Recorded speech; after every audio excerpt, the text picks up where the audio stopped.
Hey, welcome back to the Complete Solution Group. So we've got part two with Pete Forcelli. He's a retired Deputy Assistant Director, U.S. Department of Justice, Bureau of Alcohol, Tobacco, Firearms, ATF. Prior to joining ATF, he served 15 years with NYPD. Look, we've had him on the show before. He's got a book coming out March 5th. You know, Pete's just such a great guy, great law enforcement officer, really did a lot for this country. We're going to get into some really interesting discussions with him, discuss his book a little bit, discuss what was going on in New York back in the 90s and early 2000s when he was working down there, and then discuss what's going on now, what we're seeing now, these crime trends that are just going through the roof. And how are we going to stop this? What can we do to affect this? And we're happy to have Pete back on the show, and let's get into it. Hey, thrilled to be here, guys. Glad for the invite. Thank you.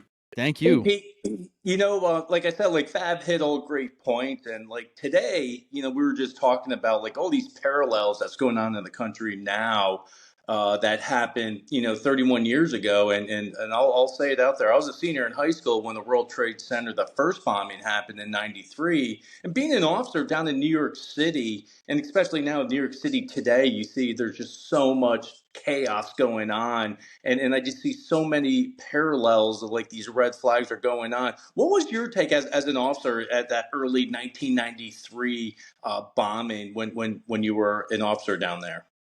Sure. Well, unlike 9/11, I wasn't there for the actual attack. I got there well after the fact. I was a cop in plain clothes patrolling the Bronx. By that time, I was in what's called the anti-crime unit. So we did patrol work. We weren't detectives, responding to gun crimes and robberies, looking to make felony arrests.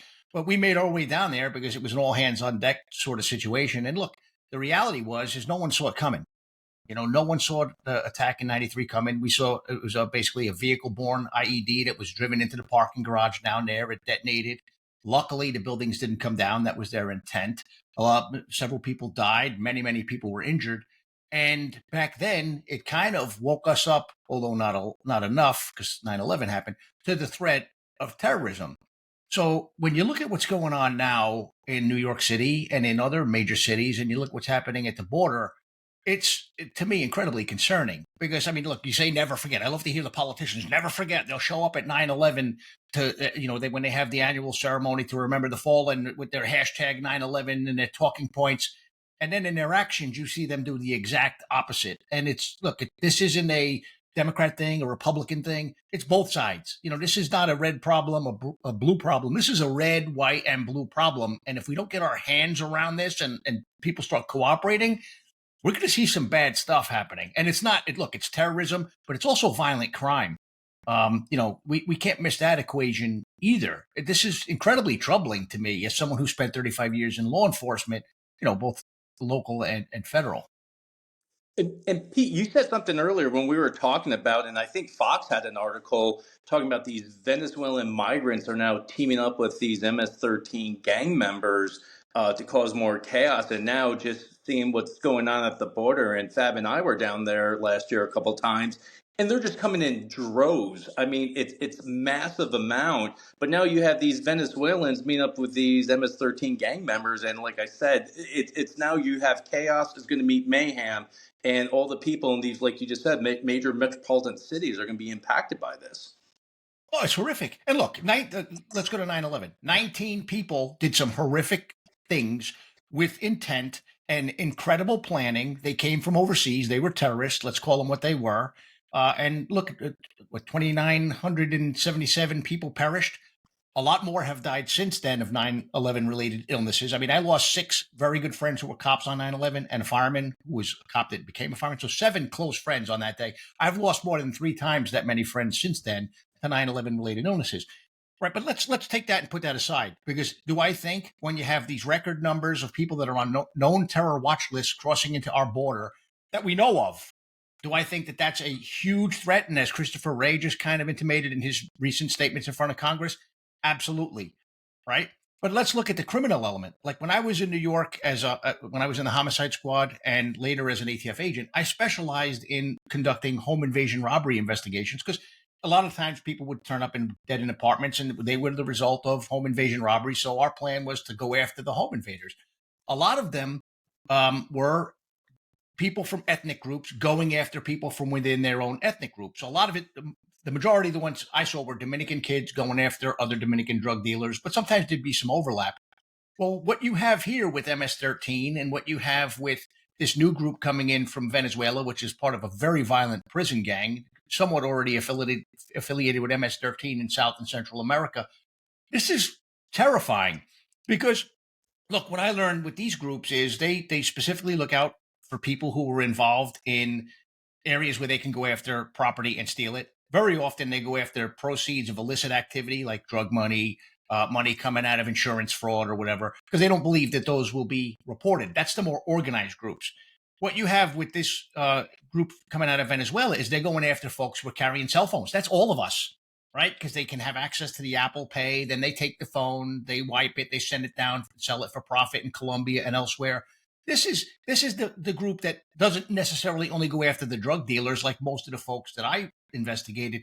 They're going after your mother, your sister, your brother, and we're letting them into the country. And listen, I know Mayorkas got impeached yesterday. I think that's a symbolic victory. But when I used to watch that guy talk about how the border, how we have, in his words, operational control of the border, to me, it was insulting because I know what's going on at the border because I have friends on the Border Patrol because I worked down on the border for a number of years. I went into Mexico, dealt with Mexican government officials to try to help secure the border, frankly, on both sides. We had some collaboration. It wasn't always very successful because of some corruption on the Mexican side and because of some weak prosecutions on our side. But it's to me really frightening when I see what's happening.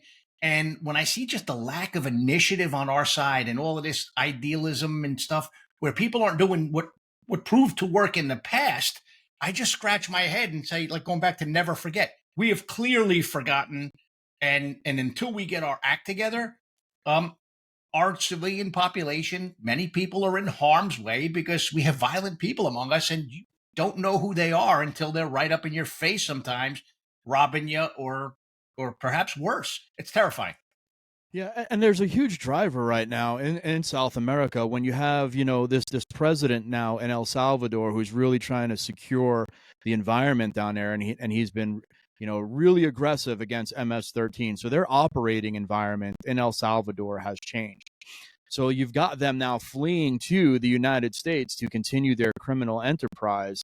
So, we're allowing in all of these people and they're illegally coming across the border.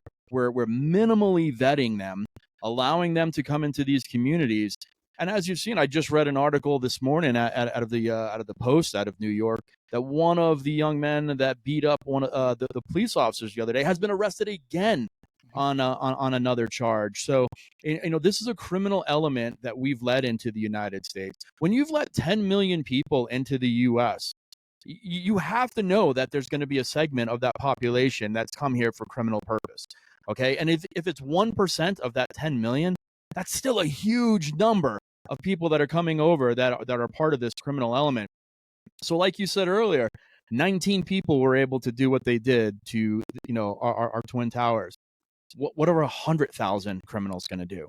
How is that going to change the United States, especially when we're so down right now on law? Law enforcement people are retiring. People don't want to be in law enforcement. I mean, what are we going to do to keep the evil at bay?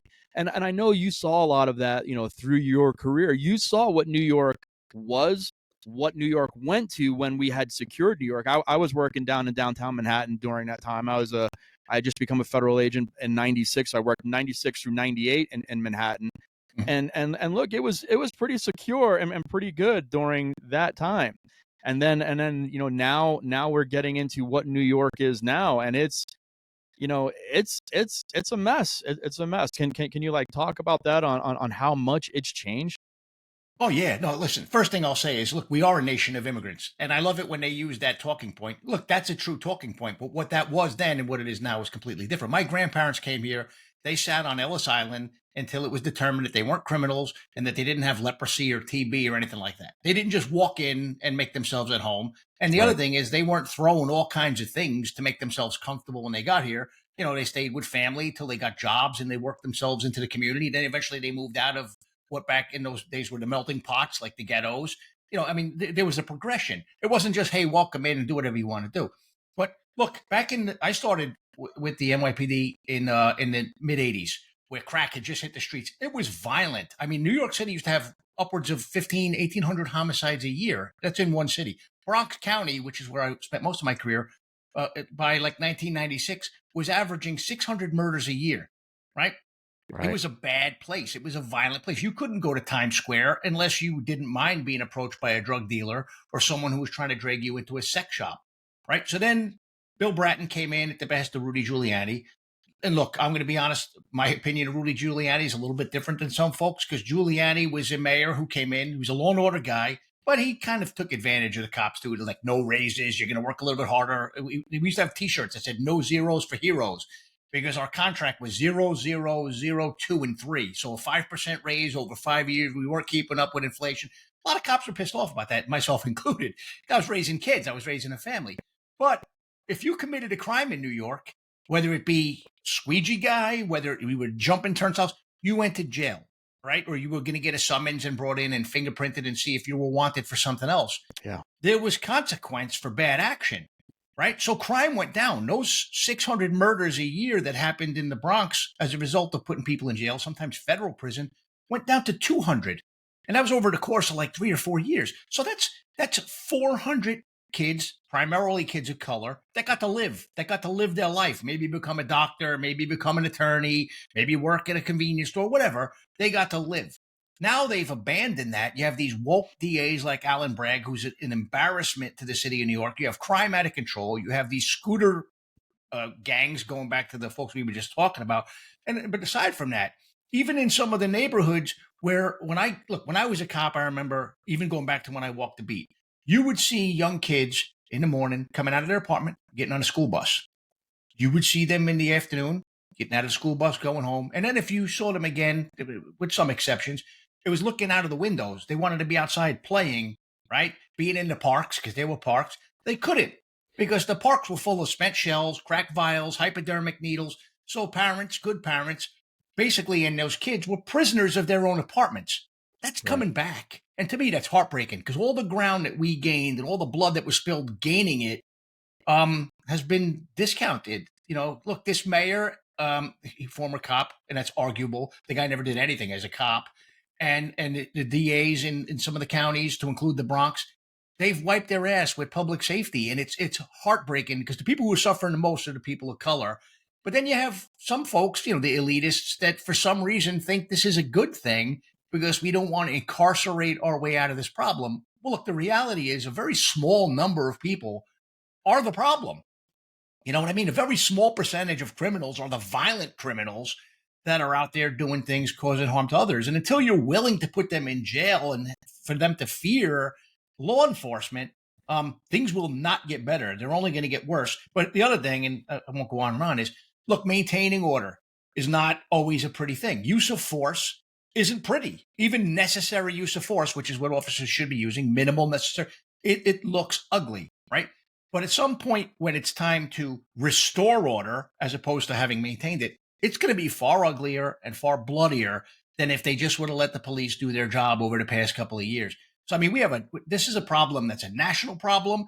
This is a problem that is a local problem in many cities across the country. And the people who I say carry, in some ways, the most blame are these district attorneys and U.S. attorneys who won't do their job. Mind blowing.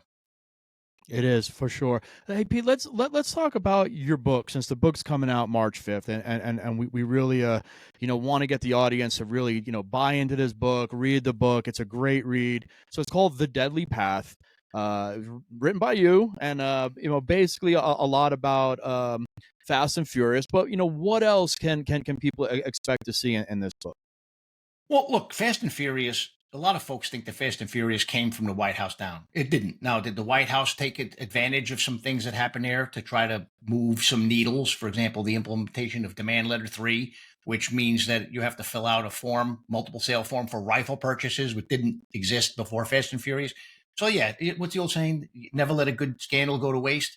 That's what they did. They didn't own it. They should have. But the reality is, what that book tells a story of is how there is not equal justice in the United States. And part of it is at the behest of prosecutors' offices that they get to come up with their own plans about what counts in their district, what doesn't count in their district. I worked in New York and made an impact because I had good prosecutors to work with.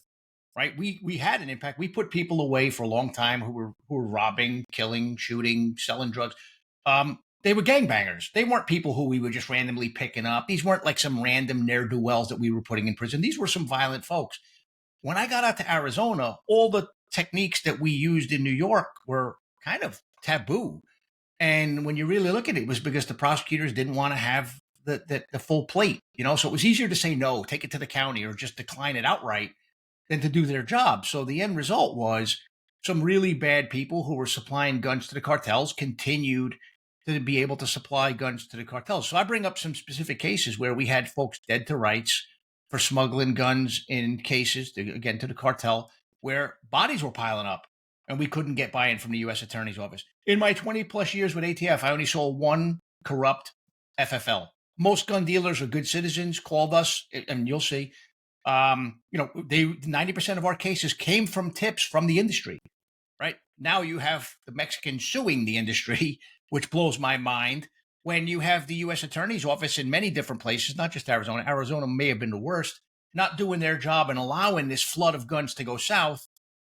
So, I mean, in some ways, people will get a handle on how, if you committed the same crime in New York that you committed in Arizona, there's two different sets of justice that you would have faced, but also how prosecutors not doing their jobs have a result. And look, this is long before the term woke prosecutor even came up, but the dynamics are somewhat similar, where when U.S. attorneys staff weren't doing their job, people took advantage. There was one straw purchaser in Fast and Furious who personally bought over 800 firearms before they thought he was worth indicting. And he wasn't buying them for hunters. He wasn't buying them for target shooters. They knew damn well where those guns were going because the body count was piling up. So I just, look, when the scandal broke, there was the Democrat version of events. There was the Republican version of events. Everybody was pointing fingers. The byproduct of that is no one really was telling the actual story of what happened, which is heinous in of itself. But if you don't know how how it unfolded, it can happen again. So I just felt obligated to tell the story from the boots on the ground perspective. And for the record, I was not involved in that case, and I fought tooth and nail to try to get prosecutors to prosecute our cases. But the end result, where the other group decided, well, let's just let the guns ride off into the sunset, is not the answer, because those guns could have been pointed at some DPS trooper in Arizona, some cop, and in the end, we know what happened. Brian Terry was killed with one of the firearms smuggled as part of that case. And look, a lot of people, hey, you're a hero for telling the story. No, I do not buy into that crap at all. There is one hero in the Fast and Furious story, and that's Brian Terry, who was killed patrolling the desert on the border, looking for drug bandits who were robbing drug mules.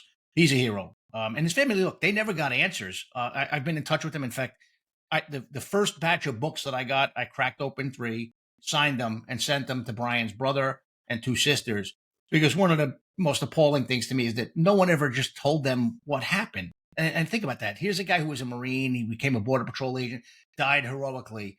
And they basically thumbed their nose at him and his family, who were just regular, decent, good Americans. Appalling to me.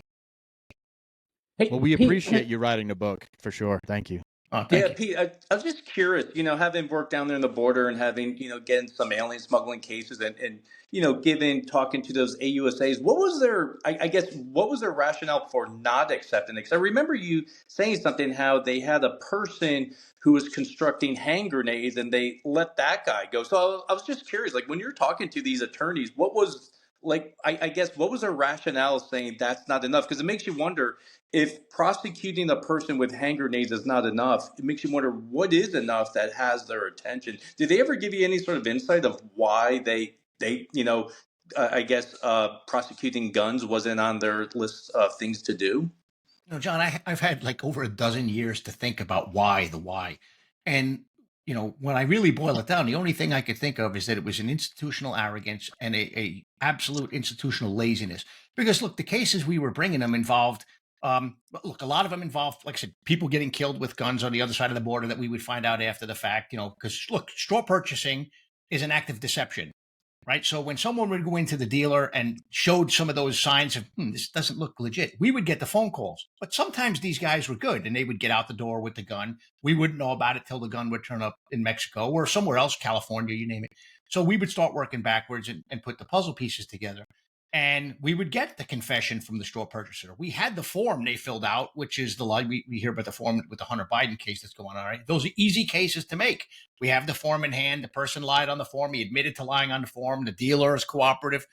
And invariably, we would always be told, nah, we don't, take it to the county or no. So I think there was this culture of laziness and they didn't believe that these cases had jury appeal.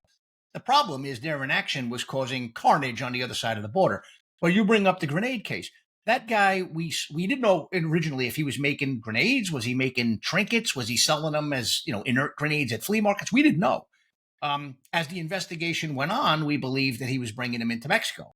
So we were working with the Mexican government. We were working with the U.S. Attorney's Office, trying to see who can get to this guy first. And when we finally had enough leverage to charge him, in my opinion, was a point where he got caught crossing at a port of entry with 114 disassembled grenades in his tire. Right? Now, think about this. When CBP sees this in his tire, they think they're live grenades. They call the bomb squad. So the port gets shut down. And you guys work the border. You know how that goes. The plaza bosses know exactly what's coming into Mexico. So they all know this guy's in custody. He confesses to us that, I've been making grenades for the Sinaloa cartel in the hundreds. He admits that he was taking the AK variant rifles and the AR-15 platform rifles that are civilian rifles here, semi-automatic, turning them into fully automatic rifles in Mexico. So we called the U.S. Attorney's Office. Well, he could just say he's making those hilarious, this is exact words, complaint department taken number, executive desktop items. So we're like, if we can get a little more. So for the first time in my life, and homicide detector, you live and die on interviews. We interviewed the guy again the same day. He admits to more stuff, admits to bringing thumb drives across the border with, orders from cartel people in Mexico to pass on to cartel operatives in the United States. We call back and the answer we get is, well, at trial, he can always say that the confession was coerced. We're going to lose this. This has no jury appeal. Let him go. So here we have a bomb maker. If you think about it, I mean, an IED small grenade is a bomb maker for the Sinaloa cartel that we were ordered to let go. Now, the sad part is, in a lot of the other cases we did, that we look for an underlying state violation, right? So sometimes felon in possession of a firearm, you could charge in Arizona in Maricopa County, and they would take the case when they could. But this was inert grenade parts. So the only violation was the Arms Export Control Act violation that we were hoping to charge him with. Once the U.S. attorney said no, we had nothing else to fall back on. So this guy, we had to let him go.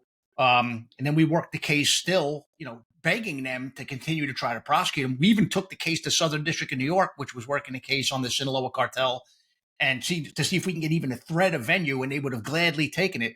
Luckily, the Mexicans were eventually able to get enough information to hit his mill, which was in Culiacan. And when they did, he had enough components on hand to make between 800 and 1,000 grenades. They found the tools that he was using to convert the firearms. So, and what we found out after the fact was he was running a school there to teach other members of the cartel how to do this. So in essence, this was the armorer to the Sinaloa cartel who got a pass for over a year to operate with impunity because of lazy, incompetent prosecutors. Yeah, and when you say that, that laziness, I always looked at it when I was trying to bring a case up and they denied the case. They didn't want losses on their record. That was the biggest thing with the U.S. Attorney's Office. They would rather turn a case down than take an L on the case, because they only wanted cases they knew they could prosecute, they knew they could get a win on, and they didn't have to fight hard. Those were the cases that they wanted to take. If there was a little bit of something where they thought, oh, this could potentially bring us an L in front of a jury, they didn't want to take the case. And for us guys that are on the street busting our asses to get these cases in front of them, it was just the most annoying thing when they're not willing to go the extra step to prosecute the case. And, we're the ones on the street trying to make the case. It's one of the most things I'll say things about that, John. And I agree with you. And I saw it, maybe me coming from the Southern District of New York and going to Arizona, it literally couldn't have been two polar opposites more than those two. Yeah. But look, in Southern District, I brought cases that needed work. it was never no. It was always, hey, let's do this, and this. They give you a Right. laundry list of things they wanted done. Hey, I accept that. Not everything I bring and not everything my agents brought was a fully completed case. But what do you want? Never Right. just, hey, see ya. To that point, there are other districts around the country that are very good, right? And some of them, I speak to a guy, Steve Neff. He's somewhere, I think, in Tennessee or something. Very good reputation as a go-getter. Nobody expects the prosecutor to kiss our backsides. If there's Right. work we need to do, if we need to make it right, we make it right. But the end goal should be to try to win. But yeah, these U.S. attorneys' offices that say no if you don't bring them a grand slam, they need to come to this realization that you're leaving bad people on the street just to protect your batting average. And then the other thing is, look, I was a successful agent in New York because I had those partnership with prosecutors. If you're not working with your agents from whatever agency you're talking about, right, you're stymieing them from reaching their full potential as investigators. And then the final thing I'll say about the Arizona U.S. Attorney's offices, they hired some really good prosecutors that would come over from Maricopa County, and I would meet them. We would do a meet and greet, and these were good people. And you'd see them like thrilled. Wow, I mean, they made it to the big leagues. I'm a federal prosecutor. They want to do the job. And then you'd see them 6 months later, and they were just beaten down because the office policies handcuffed them. So it was a slap in their face too. I mean, and until you fix that problem, It's a then you're not political stopping the appointee. flow of guns. You're not stopping criminals. You're empowering them. Yeah, it's a political appointee problem a lot of times. It's who they put in charge of those offices. And to your point, there are a lot of great prosecutors that get into those offices, and they definitely want to make a difference, and then the politics, like you said, stymies them, and they're out of the office within a year or two. And the rotation at the U.S. Attorney's office sometimes is not a good thing. And Pete, just one thing too, just curious, is after, all this is going down, we're starting to find out afterwards, because these prosecutors don't want to take action, that these guns are making it overseas. And I believe that there was a weapon, I forgot what kind of rifle it was, that was found over in Paris at a nightclub, where they shot up the nightclub, afterwards, and they traced it back to the Fast and Furious. So this whole case just doesn't end with Mexico. It's going, internationally to these other places. I mean, is it still going on? Like, do you still hear about these guns that were part of Fast and Furious still committing crimes to this day? Well, there's a couple things I'll say on that. Is number one, like, and you guys know this, we're not talking about like apples or loaves of bread or a bag of potatoes. Like, these things will last as long as they're out there, as long as they're maintained. Maybe they'll get rusty. So look, people will be dying at the other end of Fast and Furious guns, long after my death, even if I die an old man, right? But the other thing is that people don't realize is, look, the cartels have global reach now. They're not just people who smuggle drugs across the U.S.-Mexico border. They have presences in Africa, in Canada. They have presence in Europe, right? These are global conglomerates. They know how to traffic things. So the guns that made it to Mexico in Fast and Furious surely have made it to other parts of the world. And conversely, I've heard, and this is not me trying to stir up stuff, and this is not confirmed because I haven't seen it because I'm retired now, but I've heard that some of the guns that turned up in Afghanistan and in the Ukraine are guns that we've had, the U.S. source guns that have made their way to other war zones in other parts of the world have showed up in Mexico. But you see, what troubles me is two things. One is, a lot of people on the left want to blame the gun industry for what happened with Fast and Furious, when the reality was the gun dealers tipped us off 90% of the time. In Fast and Furious, I don't know if a lot of people don't know this, when we were seizing guns for years, the guns never got traced because they never made it to crime scenes. A trace is when a gun is found at a crime scene or in a suspicious location, it gets traced, and the trace makes its way back to the dealer because they call the manufacturer, hey, when did you make this gun? Where was it sent? And then when it basically ends where the dealer sells the gun to a member of the civilian world, that's where the trace would die. So for years, we were seizing hundreds, in one year, over 1,000 guns that were destined to go to Mexico seized. They made it to our vault, never hurt a person, but they weren't traced. Right. And the dealers called us. And if we did the interdiction, if for some reason we were tied up, they would tell the buyer, hey, listen, you didn't pass the next check. Come back tomorrow. We would be there that day. And if they couldn't do that, they would just not make the sale. They weren't selling it to shitheads that they knew were smuggling. They were good Americans. So what happened was with Fast and Furious, when that group stood up, again, I wasn't involved in that case, was a different group. They all of a sudden, the dealers who we were working with for years start getting traces from Mexico, and they're like, "Hey, man, like what gives?" So they had this big powwow in Phoenix where it was the dealers' lawyers, the chief of the U.S. Attorney's Office's gun unit, and the ATF command staff in Phoenix met with them. I was not there for the meeting, but I heard about it immediately afterwards. And they're like, "Hey, man, we're not selling to these guys anymore. We don't feel safe. Why are our guns showing up?" And federal prosecutors and ATF supervisors said, "No, no, no. We got it.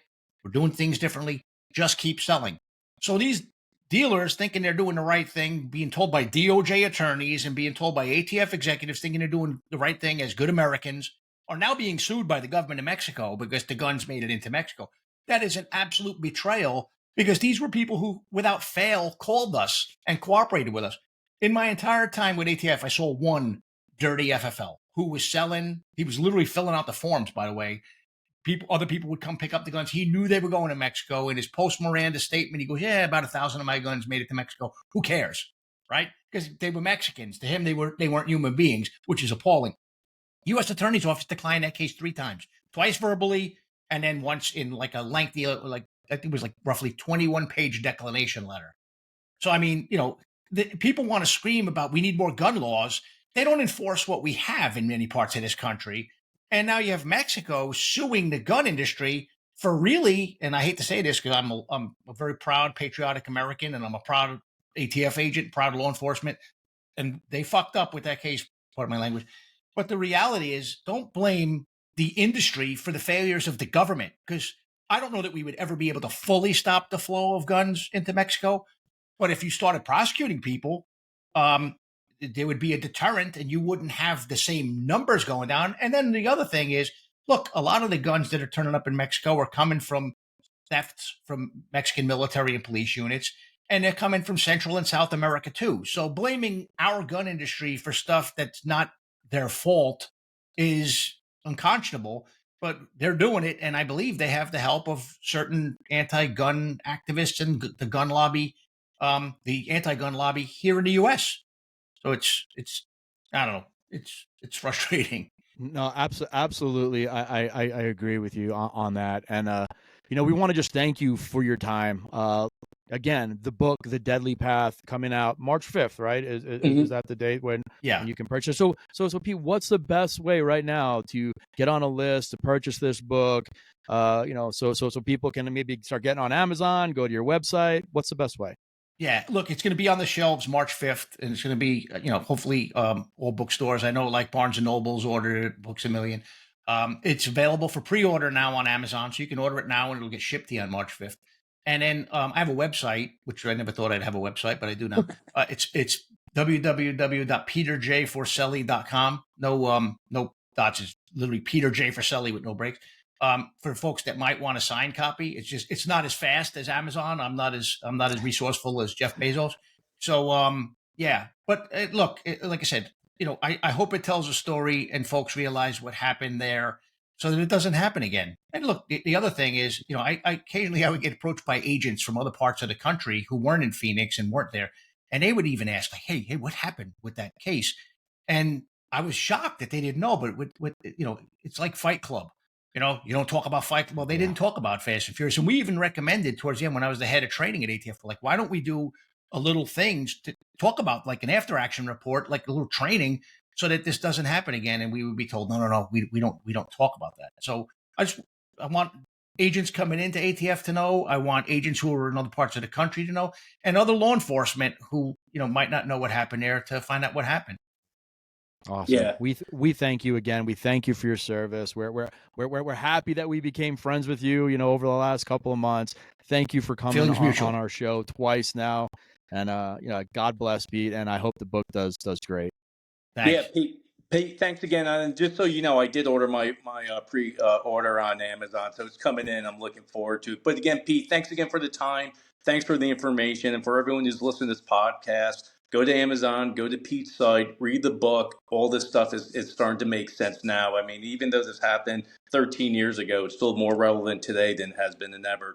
Pete, on that note, thank you, and we will talk to you soon again, my friend. Honored to be here. Thanks, guys. Stay safe.